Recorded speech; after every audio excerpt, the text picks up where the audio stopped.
Dalam Bapa, Putra, dan Kudus. Amin. Bapa di surga, berkatilah kami supaya semakin tahan, semakin teguh mengikuti Engkau, Yesus, dalam proses krisis-krisis yang kami alami. Berkatilah kami ya Bapa atas karunia ini. Dan semoga kami semua semakin mengimani dan menyelami Yesus dengan penuh iman. Terpujilah nama-Mu kini dan sepanjang masa. Amin. Para saudara, bacaan Injil hari ini berbicara tentang pertanyaan Yesus, siapakah aku ini? Ya. Menurut banyak orang, para rasul menjawab, nabi-nabi, kemudian Nabi Elia, dan semua nabi-nabi, orang yang terpandang. Ya. Tetapi Yesus mengatakan, menurutmu siapa? Engkau adalah Mesias, engkau adalah Kristus. Dan Petrus yang mengatakan itu sebagai wakil para rasul. Ya. Dan ketika Petrus mengatakan bahwa ketika Mesias harus menderita, maka Petrus sekali lagi mengatakan jangan biarkan itu terjadi. Dan Yesus mengatakan keras, iblis, tidak boleh kau mengatakan itu, pergilah iblis. Ada yang menarik di sini saudara, ada sesuatu yang menurut saya harus sulit kita fahami dengan baik. Jadi ada gradasi ya, relasi dengan Tuhan itu seperti apa. Gradasi pertama adalah orang mengenal Yesus dari apa yang ia dengarkan. Menurut banyak orang, ya. Menurut banyak orang mengatakan bla bla, Yesus penyelamat, Yesus penebus. Tetapi lebih dalam lagi ketika para rasul mengatakan diwakili oleh Petrus, engkau adalah Mesias, yang artinya penyelamat, yang artinya yang diurapi, yang artinya Kristus, orang yang lebih dekat dia. Nah, ketika Yesus mengatakan Mesias harus menderita, Petrus menolaknya. Sekali lagi Petrus mewakili para rasul dan Yesus mengatakan engkau iblis. Jadi apa yang mau dikatakan oleh Yesus di sini adalah bahwa iman itu suatu proses, jatuh dan bangun. Ya. Jatuh dan bangun.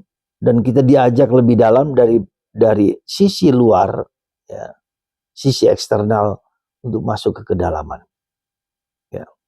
Dan ketika masuk ke kedalaman itu kita berproses mengalami suatu krisis, ya, ketidakpercayaan, kebosanan, kejenuhan, malam gelap, penderitaan, krisis. Ya.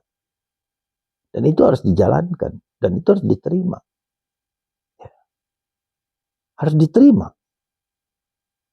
sebagai sesuatu yang harus terjadi dalam pengalaman iman. Ya. Jadi para saudaraku terkasih dalam Kristus, penderitaan, salib, krisis itu adalah proses yang harus terjadi pada diri orang. Orang tidak cukup hanya iman kita tidak cukup ketika kita dibaptis dan itu sudah cukup, tidak. Membutuhkan proses pendalaman dari luar menuju ke dalam. Seperti dari dalam bertemu dengan Yesus, mengalami Yesus. Dan harus krisis. Dan harus menderita. Krisis itu dalam bentuk apa? Penderitaan, salib, godaan, tantangan, jatuh, gagal. Itu adalah bagian dari proses.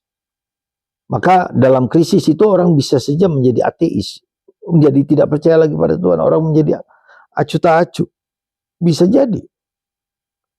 Bahkan seorang kudus seperti Santa Teresa dari kalangan anak Yesus pun, dia menceritakan kisah bagaimana sakit penderitaan dalam hidupnya, begitu sakit, dan dia mengatakan sampai-sampai aku sepertinya mau menghujat Tuhan.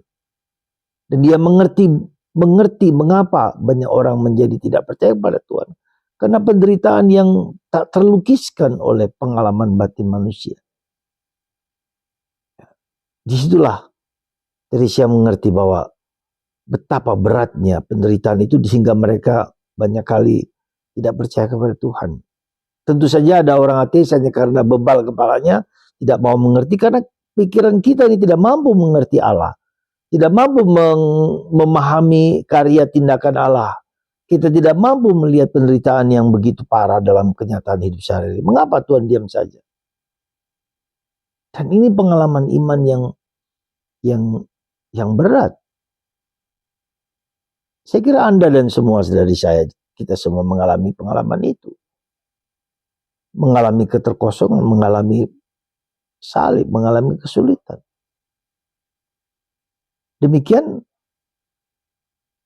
maka dan proses seperti, dan Yesus juga sebagai anak Allah, kalau Anda perhatikan, Allah ya Allah, mengapa engkau meninggalkan aku? Di saat-saat hampir detik-detik terakhir, ya Allahku, dengan penderitaan yang luar biasa dalam Yesus. Yesus pun dalam tanda petik sebagai manusia mengalami kekosongan, mengalami ditinggalkan oleh Allah. Saudara, itulah krisis proses yang kita hadapi, seluruh manusia, dari kita semua menghadapi proses yang demikian. Masihkah kita berharap kepada Tuhan? Maka dan tahun jubileum ini kita diajak untuk faithful journey, faithful, percaya kepada Tuhan dalam perjalanan hidup ini. Tetap percaya pada Tuhan dalam situasi seberat apapun. Percaya pada Tuhan. Semoga Anda dan saya dan kita semua, ketika kita menghadapi penderitaan dan salib, percaya bahwa Tuhan akan menyelenggarakan yang terbaik dalam hidup kita. Kesulitan apapun. Semoga Tuhan memberkati Anda dan tetap teguh dan kuat untuk memegang salib Tuhan Yesus dengan penuh iman. Untuk memegang rosario yang Bunda Maria berikan kepada kita. Tuhan memberkati Anda semua. Bapa, Putra, dan Roh Kudus. Amin.